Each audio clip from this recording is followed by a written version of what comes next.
Eu sou uma mulher, e na época dessa experiência, eu tinha 15 anos. Uma noite, minhas duas irmãs e eu queríamos ficar acordadas e nos divertir, então montamos acampamento na sala de estar. Eu fiquei na poltrona reclinável, enquanto minha irmã de 7 anos, Amélia, dormia em um colchão de ar no chão. Minha irmã mais velha, Claire, que tinha 20 anos, dormia no sofá. Conversamos sobre dramas, escola, meninos e outras coisas. Ficamos acordadas até tarde, mas uma a uma, todas eventualmente adormecemos. Acordei algum tempo depois, não sabia por que até ouvir um som de batida vindo da janela. Olhei para o lado e as cortinas estavam fechadas, mas a poltrona em que estava posicionada permitia que eu visse através da fresta das cortinas. Vi alguém do lado de fora. Então, essa pessoa se agachou e eu peguei um vislumbre de um olho olhando diretamente para mim. Ainda não tenho certeza se ele podia me ver por causa da iluminação fraca, mas por dentro eu estava surtando. A pessoa parou de bater e apenas ficou ali, olhando pela fresta das cortinas. Eu não poderia dizer como essa pessoa era. A maioria de suas características estava obscurecida pelas cortinas. Virei rapidamente e me cobri com um cobertor, pensando que deveria ser um dos nossos vizinhos estranhos ou um stalker, e que eventualmente iriam embora. Enquanto eu estava deitada de frente para a parede, de repente veio um estrondo alto.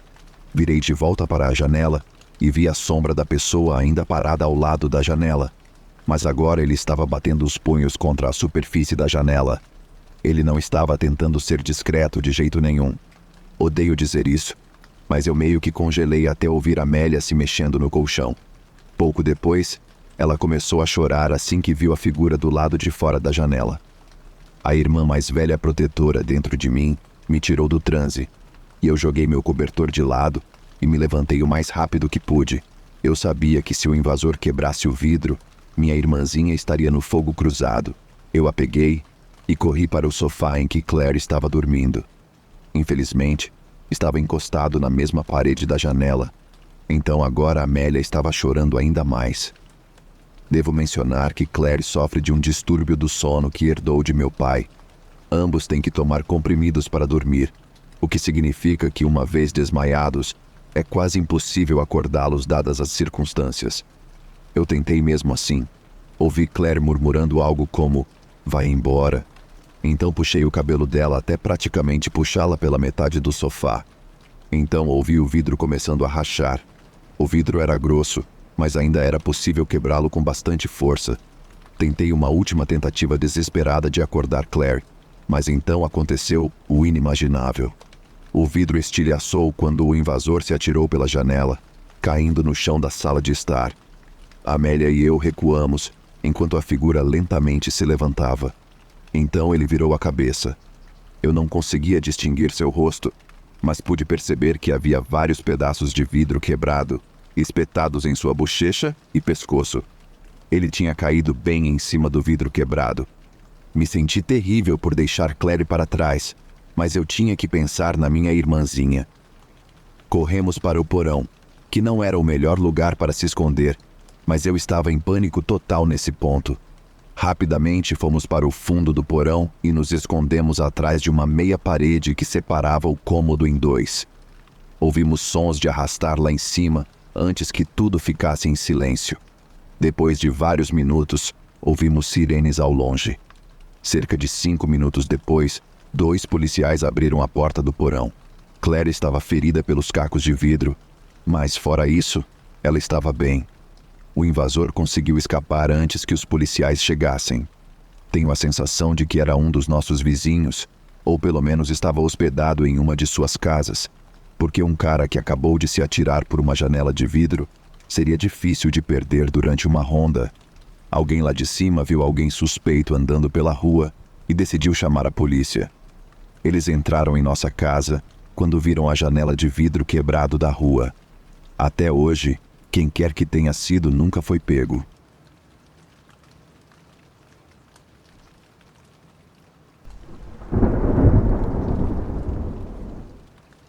Isso aconteceu na minha pequena cidade natal no Texas, que não fica muito longe de Austin, quando eu tinha cerca de 5 anos de idade.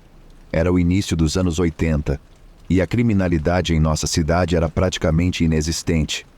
Não era incomum para as crianças esperarem no carro enquanto nossos pais entravam na mercearia ou posto de gasolina. Eram tempos diferentes. Meus pais tinham um Buick Sabre dos anos 70. Era creme, com 2 portas e um teto de vinil marrom. Bem antigo. Tinha travas e vidros elétricos, e isso será importante mais tarde. Um dia, minha mãe e eu fomos ao supermercado. Meu irmão mais velho decidiu ficar em casa e jogar videogame. Olhando para trás, gostaria de ter ficado com ele. Quando chegamos à loja, decidi esperar no carro. Minha mãe abaixou os vidros um pouco mais que a metade antes de sair. Se você não está familiarizado com os carros de 2 portas da era dos anos 70, eles tinham janelas enormes. Ainda não era verão, então eu estava confortável com a temperatura externa. Eu estava sentado no banco do passageiro da frente. Não sei quanto tempo se passou, mas não demorou muito para que uma pequena caminhonete vermelha com um trailer chegasse ao meu lado direito. Em vez de sair e entrar na loja, o motorista apenas ficou ali. Ele ficava olhando para mim, depois para o estacionamento e de volta para mim. Eu queria subir os vidros, mas não tinha as chaves. Felizmente para mim, havia algumas pessoas por perto, mas ele não ia desistir tão facilmente. Ele abriu a porta e saiu da cabine, ainda me olhando, depois olhando para o estacionamento novamente. Neste ponto, todos os alarmes estavam soando na minha cabeça.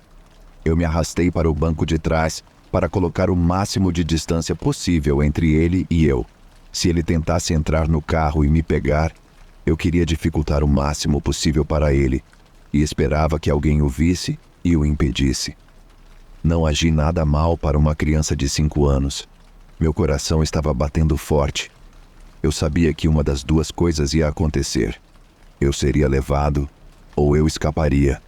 Mesmo com os vidros abaixados mais da metade, eu sabia que ele ainda não tinha espaço suficiente para me puxar. E se ele conseguisse destravar a porta e abri-la, decidi que tentaria escapar pela porta oposta. Assim que o homem alcançou a janela do passageiro para a trava manual, vi minha mãe emergindo da loja. Abri a porta e corri em direção a ela. Assim que cheguei até ela, vi a caminhonete saindo do estacionamento a toda velocidade. Se não fosse pela minha mãe aparecendo quando ela apareceu, ou pelos vídeos educativos sobre estranhos que mostravam na minha escola, eu não teria conseguido. Eu era apenas uma criança naquela época, mas sabia o que aquele cara estava planejando. A partir desse dia, nunca mais esperei no carro. Essa experiência me deixou super atento quando tive minha própria filha. Algumas pessoas podem me chamar de super protetor, mas você simplesmente não pode correr riscos no mundo de hoje.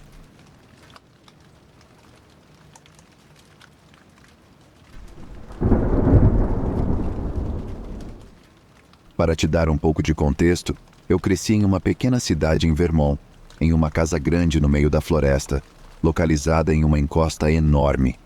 Meu aniversário é em dezembro, e eventualmente comecei uma tradição de fazer uma festa do pijama com meus amigos próximos.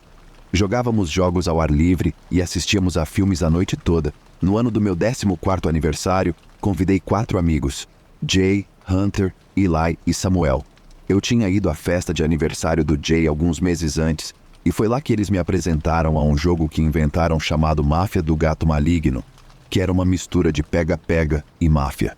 Uma pessoa é escolhida secretamente para ser a máfia, e todos os outros têm que evitar serem pegos por ela. Aqueles que são capturados se tornam parte da máfia também.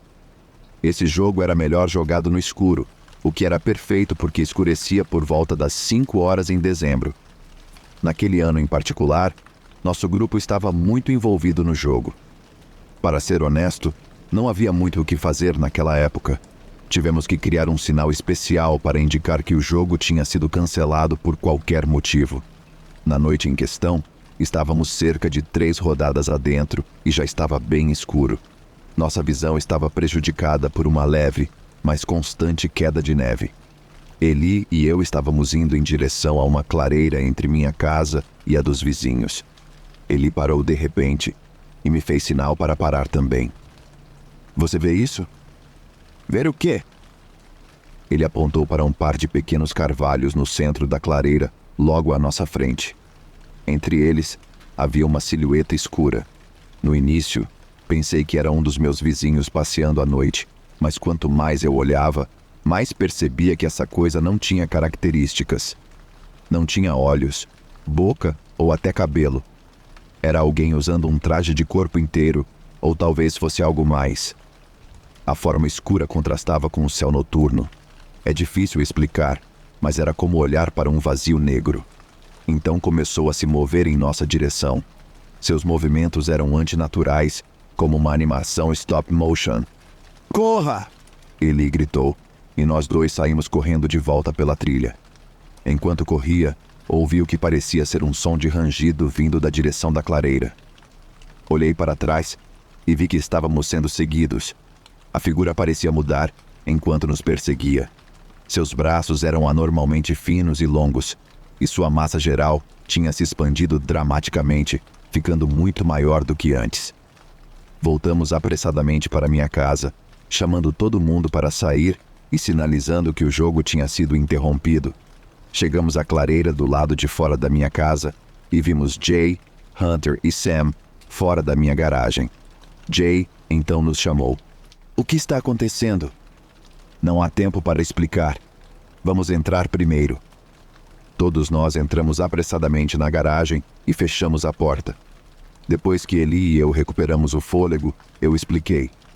Havia algo lá fora nos perseguindo. Era como uma pessoa sombria ou algo assim.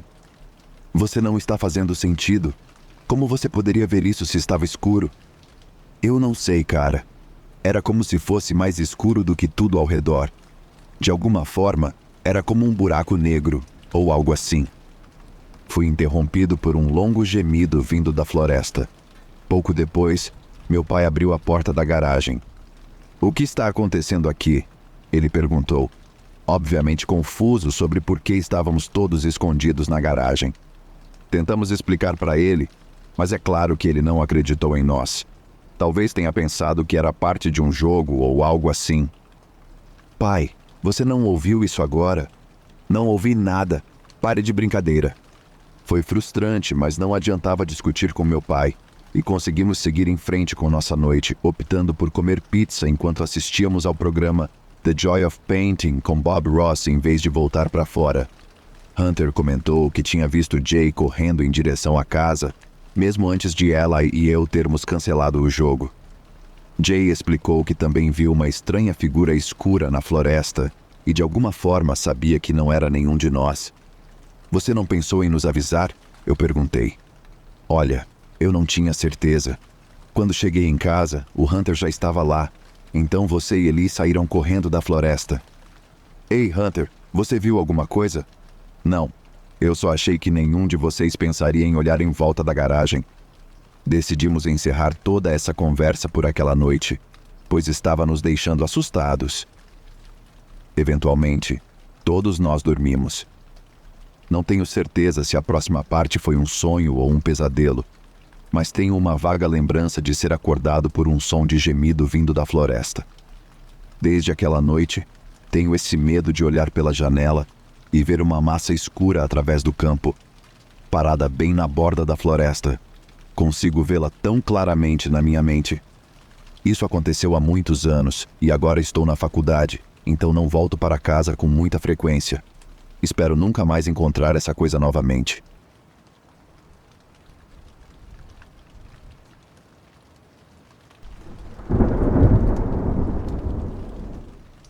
Eu nasci em Londres, Inglaterra, de uma mãe russa e um padrasto ucraniano. Minha mãe me teve quando era muito jovem e lutou contra o vício em álcool e drogas. Meu padrasto costumava ser muito gentil comigo, mas ficou frio em relação a mim depois que minha meia-irmã nasceu, quando eu tinha cerca de 9 anos.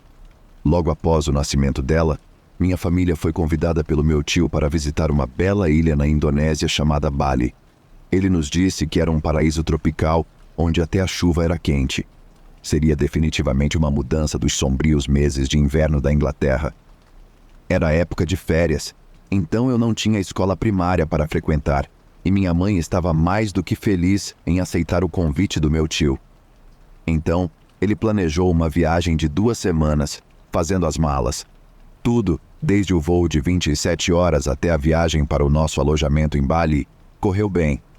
Meu tio não estava mentindo.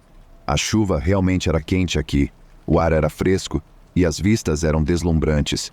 Não importa para onde você olhasse. Devido à cultura hindu de Bali, as ruas constantemente cheiravam a incenso, e cada esquina tinha um pequeno templo dedicado com oferendas de frutas frescas, pétalas de flores e arroz. Tenho certeza de que tudo isso nos fez baixar a guarda. Não me recordo quem era, mas minha mãe tinha feito amizade com outra família russa que tinha uma filha 3 anos mais velha que eu. Fomos convidados para jantar na casa deles em Ubud, uma grande vila frequentemente chamada de Coração de Bali, devido à sua reputação artística. Na viagem até lá, lembro-me de como estávamos indo para uma área mais isolada da movimentada vila. Havia algumas luzes e apenas algumas casas que passamos, e parecia ficar muito mais escuro à medida que nos aproximávamos do nosso destino. Pouco antes de entrarmos na garagem do nosso anfitrião, olhei pela janela aberta e vi um grupo de homens vestidos tradicionalmente jogando um jogo de cartas sob uma luz fraca. Um dos homens em particular me fez recuar para o meu assento no carro. Ele olhou nos meus olhos enquanto passávamos, com um olhar que se fixou em mim por tempo demais, o que me deixou desconfortável. Olhando para trás com a visão do passado, acho que foi quando fui escolhida. Mesmo com a ignorância de uma criança, ainda me senti inquieta com o olhar que permaneceu em mim por tempo demais. Apesar dessa experiência perturbadora, nossos anfitriões eram pessoas muito adoráveis. Eles alugaram uma casa que ficava ao lado de um campo de arroz, cercada por uma selva, proporcionando total privacidade à casa. Nos poucos dias que passei em Bali, aprendi que ter casas com portões soltos e portas finas feitas de bambu ou vidro era normal aqui, algo com que eu definitivamente não estava acostumado em Londres. Eu assumi que era apenas por causa do calor e da confiança entre os locais. Quando fiquei cansada, fui enviada para dormir em um quarto sobressalente, enquanto minha família ficava em uma cabine de hóspedes do lado de fora. O quarto em que eu estava era feito de vidro, as paredes eram cobertas por cortinas grossas para a privacidade, e a porta foi deixada destrancada, como descobri mais tarde naquela noite. Eu estava usando uma camisola branca e roupas de baixo. No início, pensei que estava sonhando quando acordei com um homem sussurrando no meu ouvido. Eu tinha histórico de paralisia do sono antes, e pensei que voltaria a dormir. Mas então comecei a questionar as coisas ao meu redor. Por que a luz estava acesa? Já era de dia? Não, não poderia ser. As paredes de vidro mostravam que ainda estava escuro lá fora. Não senti nenhum cobertor em meu corpo, e ao recuperar os sentidos, percebi que não estava mais sozinha. Então me virei para ver um homem desconhecido deitado ao meu lado. Minha mente entrou em pânico. Eu estava agora totalmente acordada e podia compreender suas palavras. "Venha comigo. Fique quieta. Por favor, não grite", disse o homem. Ele estava vestido todo de preto e tinha cabelos pretos penteados para trás. Parecia ter cerca de meia idade e estava acima do peso. Nunca esquecerei seu rosto. Agora, ele me olhava com olhos cheios de luxúria. Eu ainda era jovem demais para entender o que era esse tipo de pessoa. Tudo o que eu sabia era que aquele homem queria me machucar e eu tinha que escapar. O intruso eventualmente perdeu a paciência comigo e puxou uma grande faca do cinto. Instantaneamente, fiz o que ele mandou. Até hoje, não sei por que não chorei. Provavelmente ainda estava esperando que fosse apenas um sonho. Mas saí do quarto com meu sequestrador, sua mão em meu braço tão apertada que machucou. Ao passarmos pela cabana onde minha família deveria estar dormindo, gritei o nome da minha mãe assim que chegamos do lado de fora da porta deles. Ele tentou cobrir minha boca, sibilando ameaças de me esfaquear na garganta. Gritei mais alto, mas ninguém veio. Por algum motivo, naquele momento, pensei que ele tivesse matado toda a minha família. Era a única razão pela qual eles não teriam vindo. Mais tarde, descobri que minha irmãzinha fez com que minha mãe e meu padrasto voltassem para o nosso quarto de hotel original. Mas eu não sabia disso na época. Eu realmente achava que eles estavam mortos, e isso me fez perder o pouco de luta que eu tinha dentro de mim. Ele começou a me arrastar mais para longe da casa, através dos arbustos e para dentro da selva. Ele estava usando botas enquanto eu ainda estava descalça. Não tenho certeza de quanto tempo ele me arrastou, mas eventualmente encontrei coragem para tentar lutar contra ele. Eu queria ver minha família. Nem mesmo pensava em mim. Queria ver minha irmãzinha. E o pensamento de qualquer coisa acontecendo com ela me enchia de raiva. Tentei chutá-lo na virilha, já que era o que aprendi na escola primária se quisesse machucar meninos, mas estava muito fraca. E ele me jogou no chão, quebrando alguns ossos no processo. Tentei agarrar sua faca, mas no escuro não conseguia ver muito bem. Ele acabou me carregando em suas costas pelo resto do caminho, me levando mais fundo na selva. A vida selvagem de Bali à noite era tão ensurdecedora que se alguém estivesse por perto, provavelmente não me teria ouvido. No geral, o barulho dos sapos e insetos. Nesse ponto, eu estava exausta. Não conseguia mais gritar. Não conseguia mais lutar. Mal conseguia me mexer. Quando finalmente chegamos, percebi que o meu sequestrador me levou a um barraco abandonado no meio da selva. Não tinha ideia de quanto tempo levamos para chegar lá, mas ainda estava escuro. Não me lembro por quanto tempo estive lá dentro. E não estamos falando de horas. Foram semanas. Ele me deixava sozinha para me recuperar durante o dia e voltava à noite, me deixando restos de comida antes de sair. Tudo o que eu conseguia pensar o tempo todo em que estive lá era como iria morrer nessa cabana de tortura. O que começou como uma agradável férias se transformou na pior experiência da minha vida. Perdi a fé e senti apenas ódio por quaisquer um que deveria me proteger. Odiava meus pais por não estarem lá. Odiava a mim mesmo por ser tão fraca para fugir. De alguma forma, essa avalanche de emoções me deu forças para escapar. Eu saí do barraco e manquei. Depois rastejei até o campo de arroz mais próximo. Eu estava pensando claramente novamente. Sobreviveria a esse pesadelo puramente por ódio. Logo, fui descoberta por um agricultor local de arroz. No começo, eu estava aterrorizada com ele. Ele tinha uma foice que estava usando para limpar alguma vegetação excessiva. O trauma que eu acabara de vivenciar me fez reagir com puro medo.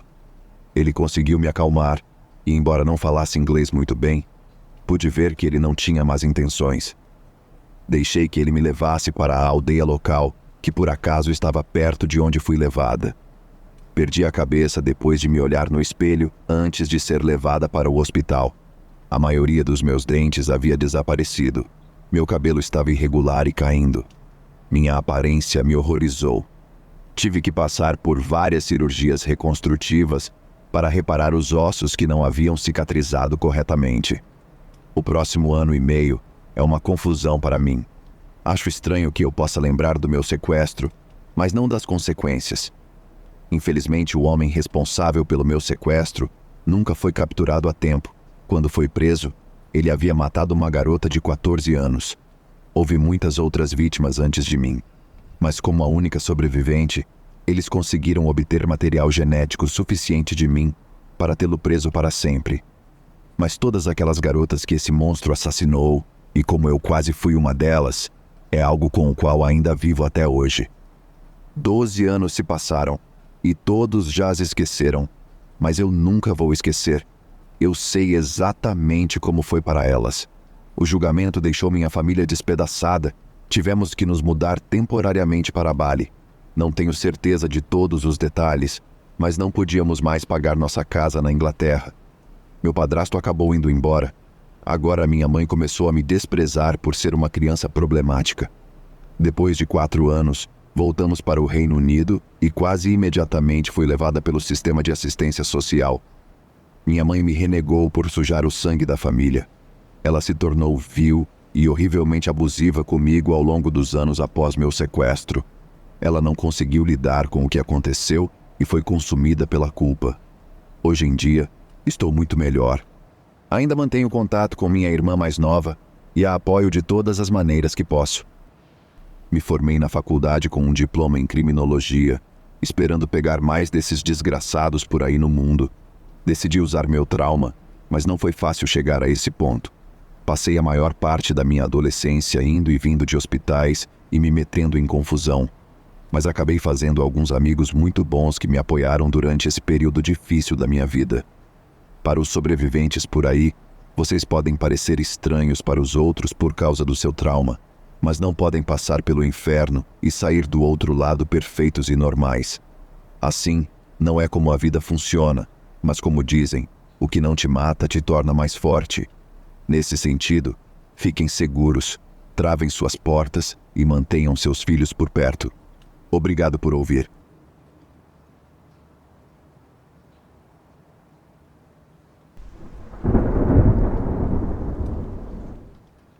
Isso aconteceu quando eu tinha 7 anos de idade. Eu era uma criança muito estranha. Não gostava de brincar com brinquedos.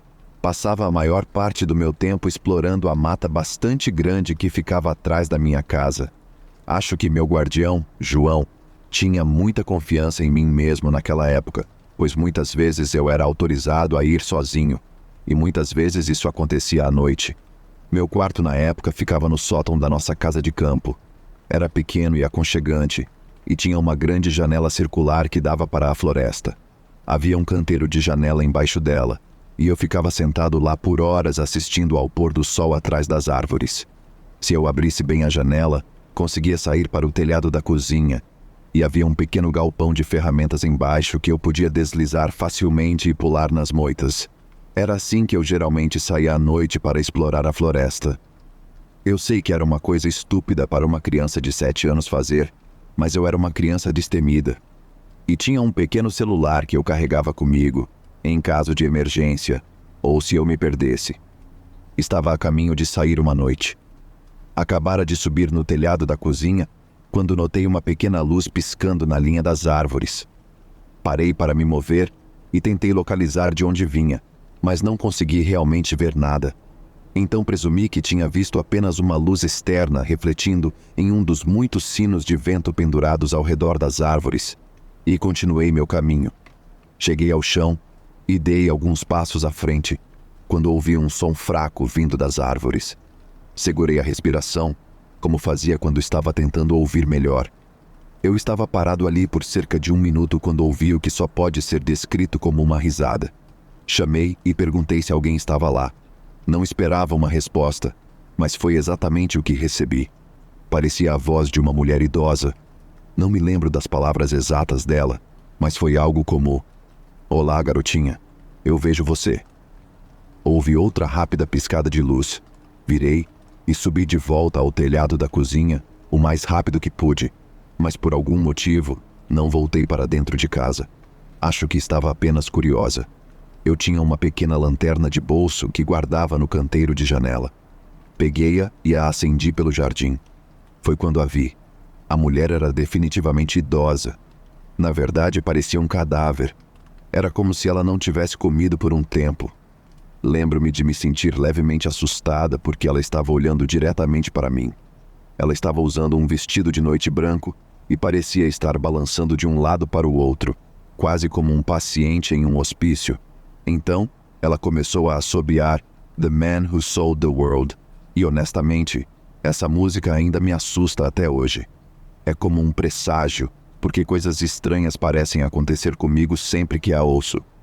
Antes de voltar para o meu quarto, lembro-me de notar uma câmera em suas mãos. Eu sei que depois que voltei para dentro, ela ficou por um tempo porque vi mais algumas piscadas de luz, que agora sei que são flashes, do lado de fora antes de dormir. Desnecessário dizer que eu trancava minha janela à noite, e embora esse incidente não tenha me impedido de sair novamente, esse encontro definitivamente me deixou mais atenta sempre que o fazia. Passaram-se 13 anos, e não vi essa mulher desde então.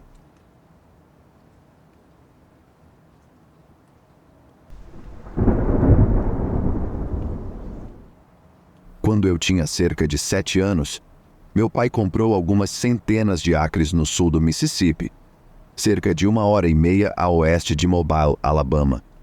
Ele construiu uma pequena cabana no topo de uma colina que ficava no meio de um grande campo, cercado por floresta. Isso ficava a cerca de 5 milhas de uma estrada pavimentada. Para chegar à nossa terra, Levava quase 10 minutos de carro por estradas de terra a partir da rodovia principal, que ficava ao sul da casa. A cerca de um quarto de milha ao norte ficava um lago. Era tão comprido quanto um campo de futebol, mas mais largo. Para chegar lá, você podia pegar a Rota A, que era uma estrada de terra compactada, alinhada com árvores de cornizo. Por isso a chamávamos de Rua das Cornizo. A Rota B ficava a cerca de 100 metros a leste da Rua das Cornizo, e a chamamos de Trilha dos Vampiros, porque sempre estava tão sombria. As árvores bloqueavam o sol nos dias mais claros, e tinha uma leve inclinação conforme você caminhava em direção ao lago. Uma manhã, durante o outono, meus pais e minha irmãzinha foram comprar sorvete e fazer algumas compras. Essa viagem levaria pelo menos 1 hora ou 2, e eu tinha 10 anos. Então decidi pescar enquanto ouvia Bama enfrentar Ole Miss no futebol universitário.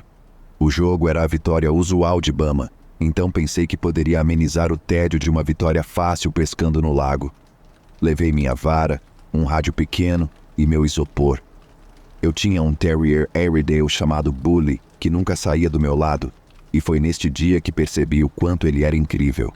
Peguei a Trilha dos Vampiros e me instalei em um pequeno pier no final do caminho. Cerca de 5 minutos depois de lançar minha linha e 2 touchdowns do Bama depois, tive aquela sensação.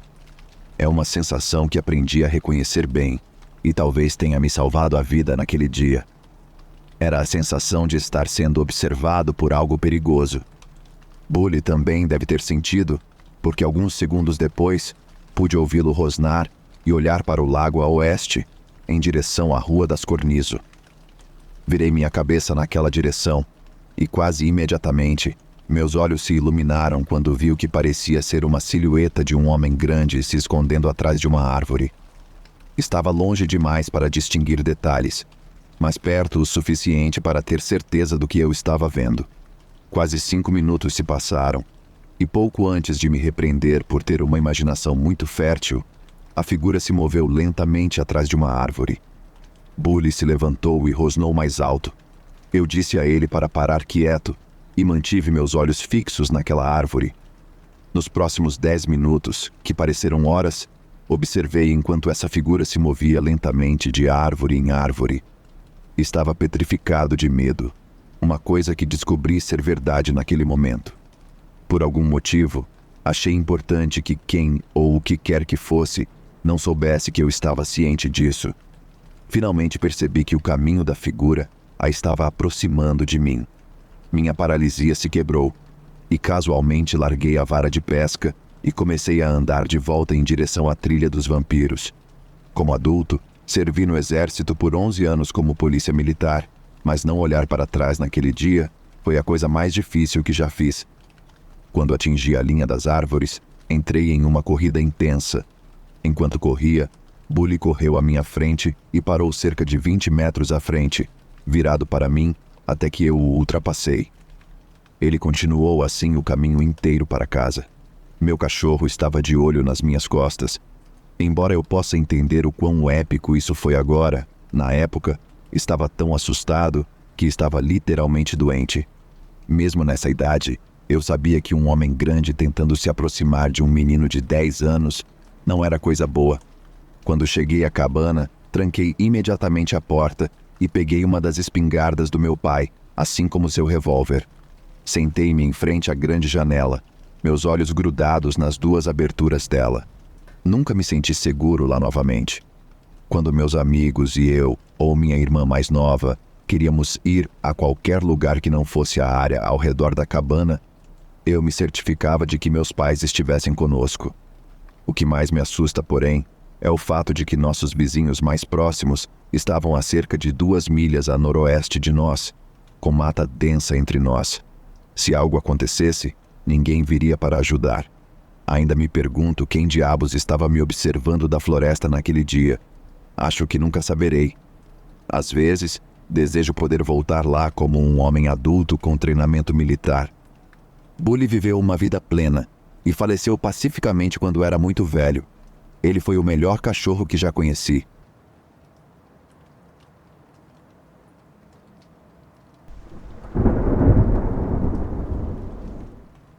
Eu sou de uma cidade rural em Indiana, onde minha mãe trabalhava como assistente jurídica de defesa criminal. Como a cidade era tão pequena e os índices de drogas e pobreza eram tão altos, o chefe dela frequentemente era designado para casos realmente estranhos e vis, e ela era forçada a defender alguns verdadeiros canalhas. Ela fez o possível para esconder os detalhes de mim e da minha irmã, mas obviamente captamos a atenção. Em 2 ocasiões, no entanto, chegamos muito perto de uma emergência. Eu tinha provavelmente 11 ou 12 anos e ela estava trabalhando em um julgamento por homicídio designado pelo tribunal. Ela estava defendendo o acusado de assassinar uma mulher mais velha que estava tentando devolver um carro com defeito ao lote de carros usados que esse homem possuía com seu pai. Acredito que o corpo dela foi encontrado enfiado no porta-malas no lote de carros. Minha mãe estava absolutamente certa, no entanto, de que esse homem era inocente e que ele estava sendo incriminado pelo pai. À medida que as deposições e audiências progrediam, ficou muito claro que o chefe da minha mãe, o advogado, iria atrás do pai do acusado. O pai apareceu do lado de fora do escritório, fez ameaças vagas ao advogado e depois, uma noite, nosso computador doméstico, isso foi no início dos anos 2000, ficou louco e travou. Estranho, mas seja lá o que for. Ela chegou em casa no dia seguinte visivelmente mais estressada e nos contou no jantar que o computador doméstico de seu chefe também havia feito a mesma coisa na noite anterior. Ela parecia pensar que fomos todos hackeados, mas poderia ser algum tipo de golpe, sabe? Além disso, eu não sou nenhum gênio da tecnologia, então não faço ideia de como alguém poderia hackear computadores e travá-los tão facilmente, mas aconteceu. Depois do jantar, meu pai, minha irmã e eu fomos para a casa do vizinho para jogar The Sims, e meu pai estava bebendo com os pais enquanto minha mãe pintava meu quarto lá em cima. O telefone toca. Minha mãe está gritando histérica para o vizinho trazer meu pai e vir porque ele está aqui. Ele está tentando entrar pela porta de vidro deslizante. Ele me vê, se apresse, entre soluços. Eles correm para fora da porta descalços no meio do inverno, e o cara foi embora.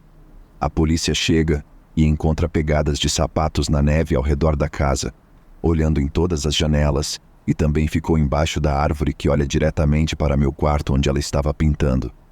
A polícia teve que ficar na frente de nossa casa por dias, até conseguirem pegá-lo, e ele foi para a cadeia por aquele assassinato, e nós mantivemos amizade com o filho que ele tentou incriminar. Mas se eu e minha irmã estivéssemos em casa, com certeza teríamos aberto a porta para ele. Não tínhamos ideia de como ele se parecia e morávamos em um bairro muito amigável, onde aparecer sem avisar era normal. Segunda parte.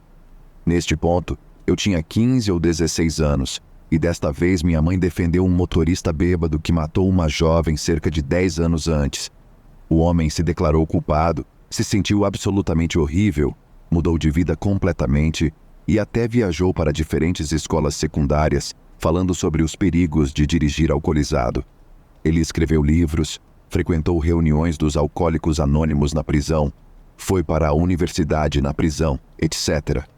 Da maioria dos jeitos, ele pagou sua dívida com a sociedade e estava prestes a ser libertado em 1 semana ou algo assim.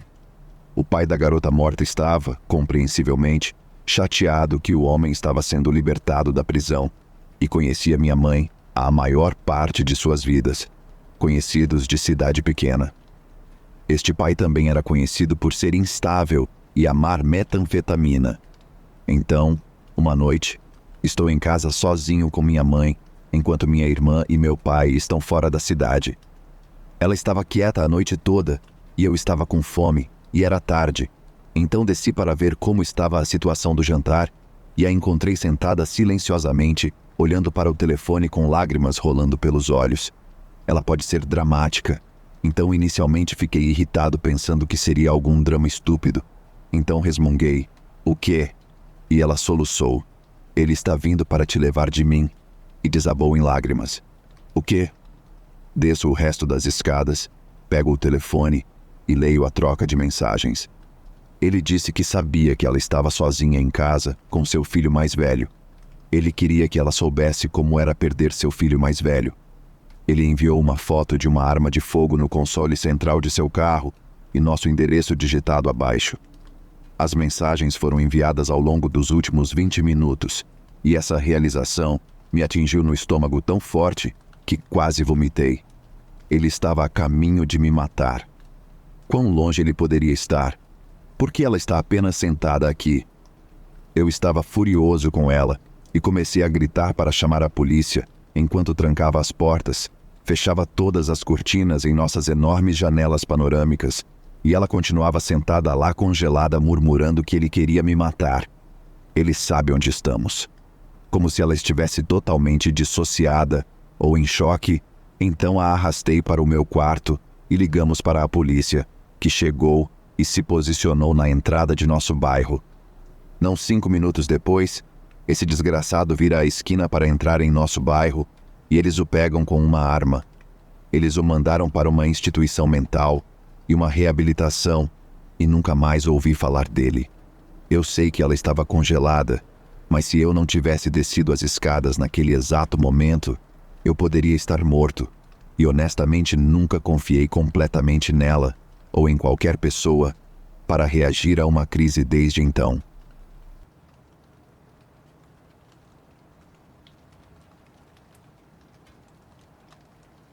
Obrigado por ouvir até aqui. Espero que tenha gostado das histórias. Deixe seu comentário e seu like. Se quiser ajudar o canal, confira os links na descrição. Muito obrigado e até a próxima.